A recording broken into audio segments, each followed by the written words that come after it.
Let's just do another quick update here on our 5-speed. This is the one we're trying to make the shift linkage work.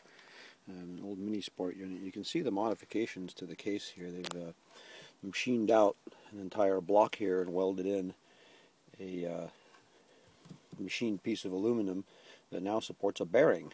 So one improvement I can see immediately is there are bearings on both ends of the lay shaft, and the shaft spins rather than being held in a lug here where it's stationary and the gear spins.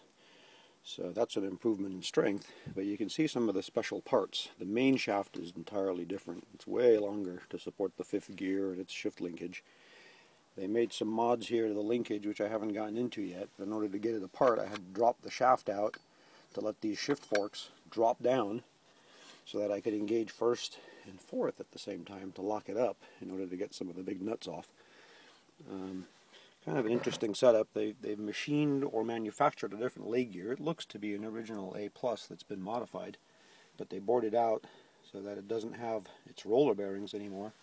This end's kind of interesting. They ended up coming out from the small end, which was a bit counterintuitive. Anyway, here's a kind of a mess of the parts that came out of it. We're going to continue here. We're going to get the gear set out, and then I'm hoping to set up a shifter on a bench, block this thing down, and be able to fine-tune the shift linkage with no gears, get everything to click right, and all the gates to work smoother. And then we'll see how it goes back together. Alright, to be continued.